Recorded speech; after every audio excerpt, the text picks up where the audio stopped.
Well, hello there. This video will be on pyramids, finding the surface area of a pyramid, and also finding the volume. Okay? Now, first of all, we have to say that a pyramid, it's a three-dimensional shape with a polygon base. That means the base, or the bottom, could be something like this, which looks like a square. That would be called a square-based pyramid. Excuse me. This over here would be a triangular pyramid because there's a triangular base. And over here we have another kind of polygon. How many sides does it have? 1, 2, 3, 4, 5, 6. That's called a hexagon. So we would call this a hexagonal pyramid. A pyramid is basically whenever it would be difficult to sit on top of here, it would hurt. Okay? So triangles that meet at a point like this, so the sides are triangles. Every single time they are triangles, and they meet up at a point called the vertex. That part right there is called the vertex, the point. Pyramids are named by their bases. I guess we already said that. Let's move on.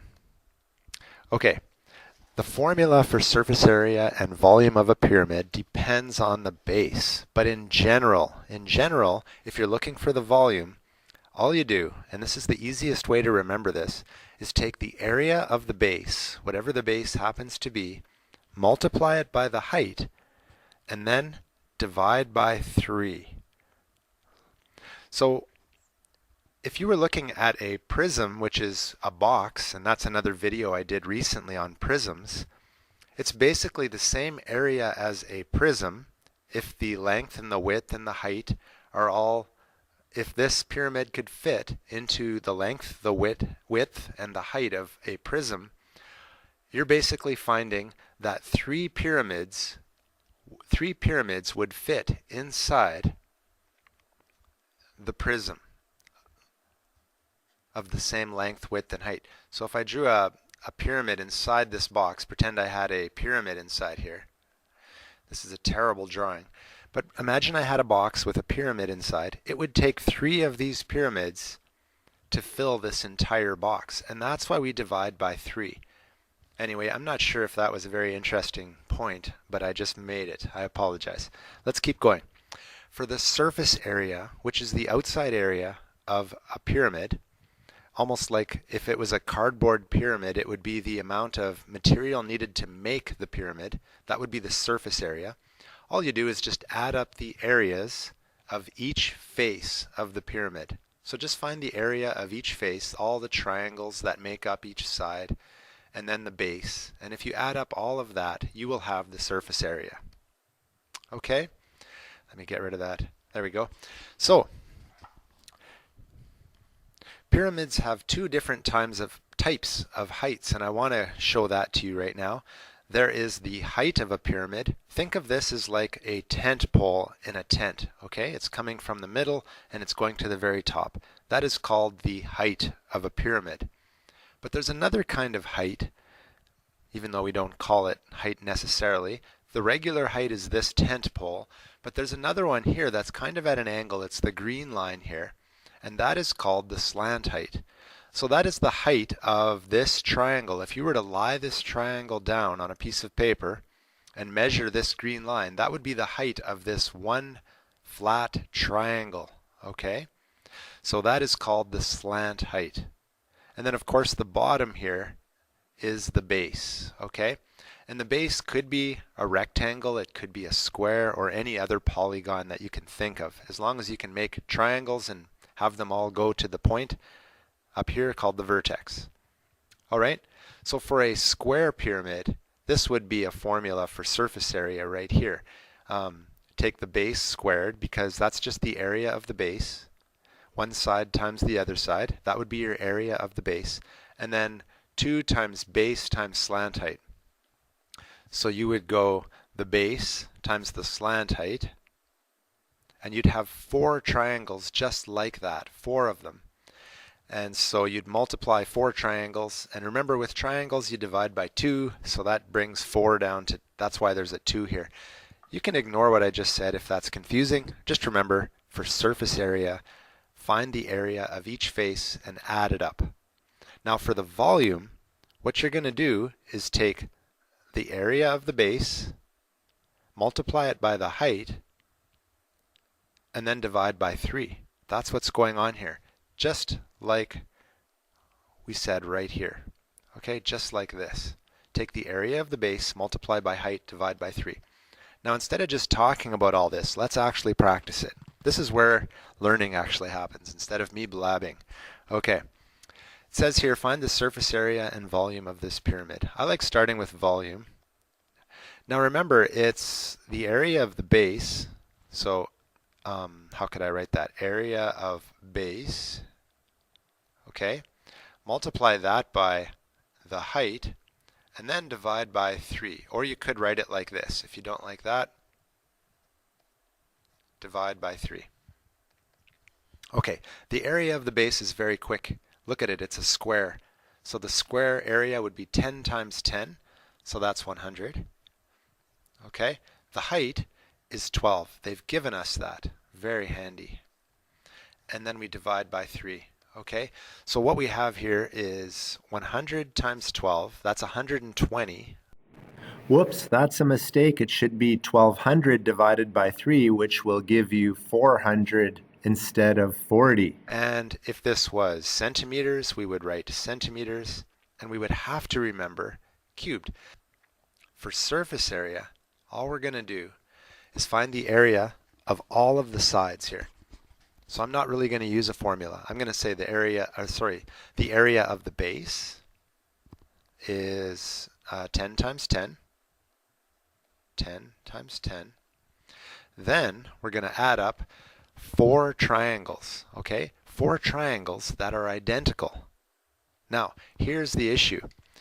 This triangle right here, let's look at the one that has the green line coming down. Remember that's called the slant height? Well, nobody gave us the slant height in this question. No one gave it to us. So that suddenly makes this question fairly tricky. And it's not too bad, but it's just fairly tricky. So I'm going to get a blue pen. I'm going to make a triangle here. Imagine a triangle here. See it? It's right here. I'm trying to trace it with my virtual pencil here. Now that triangle, if we could figure out this one here, by the way, this is a 90-degree angle inside. If we could figure out this hypotenuse here, maybe that springs to mind an idea that you might have. We know this length right here is what? What do you think it is? We know this one's 12 right here. So I'll draw it out. I'll draw it right here. We know this is 12. And what do we know this length to be on the bottom? Well, think about it. It's halfway all the way across. And all the way across is 10. So half of that would be 5. And if you remember something called the Pythagorean theorem, it's really useful to know that. And again, watch that video if you don't know that, the Pythagorean theorem. If you want, I have a video on the quick method for this. All you do is you square these two sides and add them up. So 12 squared plus 5 squared. And then we take the square root of that answer, and that will give us this length called the slant height. So 12 squared is 144 plus 25. And I'll get the calculator out so that we can do the square root as well. It's our famous Windows scientific calculator. 144 plus 25. And now we want the square root of 169. I have the feeling this is going to work out really nicely. It's kind of a fluke here. The square root of that is 13. Wow. So that means this length, this slant height right here, is 13. Now we can go on with our question here. We have 4 triangles, and each of those triangles, here, let's write it out. We have 4 triangles, so we're going to multiply by 4. Base times height, so 10 times 13.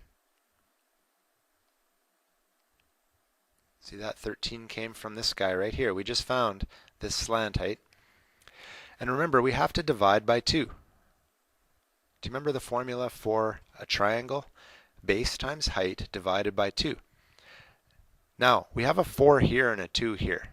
We could just say we're going to just get rid of this and say 2 right here, but maybe that would be confusing. So I'm going to just go with what we have here it will work out just fine. But if you wanted to take a shortcut, you could get rid of this 2 and just say 4 divided by 2 is just 2, and put the 2 here instead of the 4.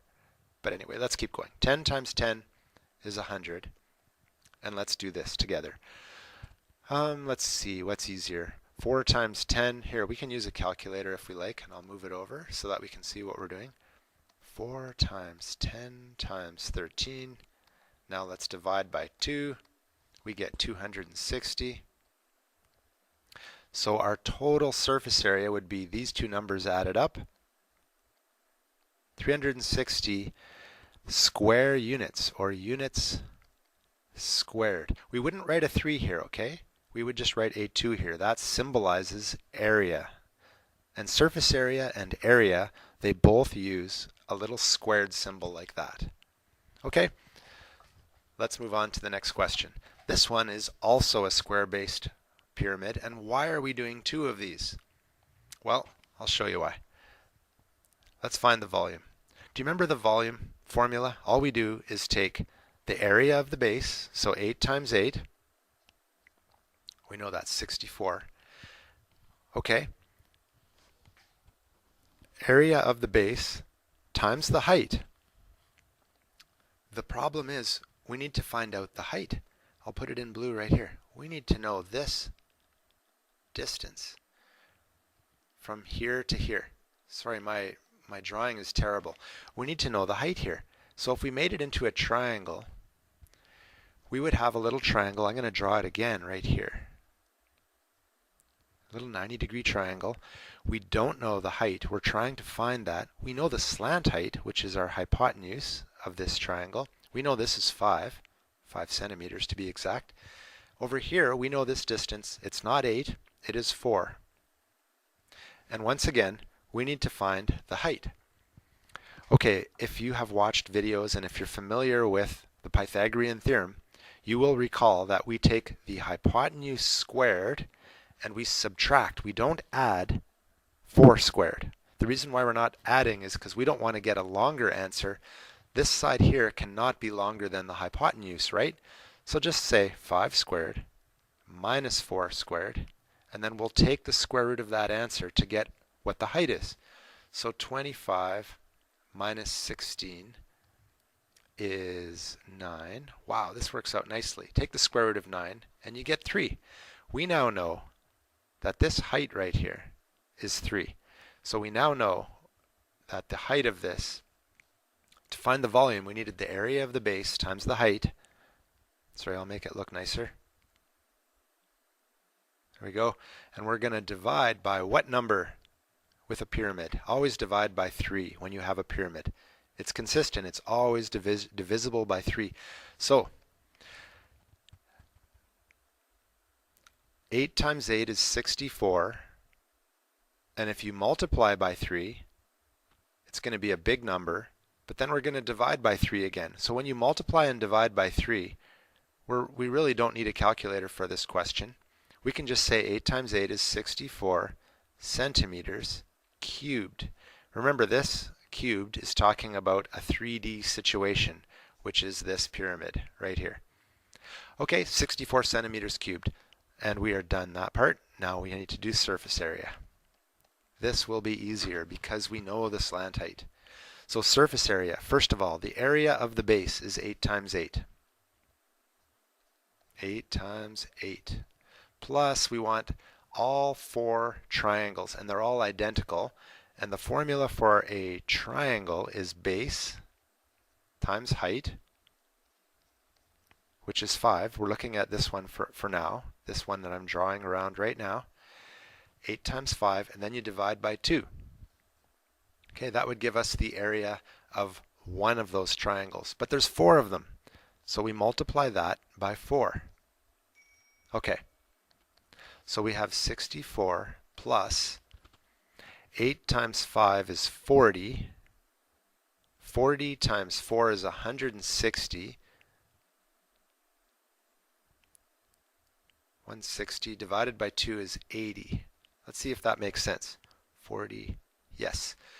And now we add these up. Okay.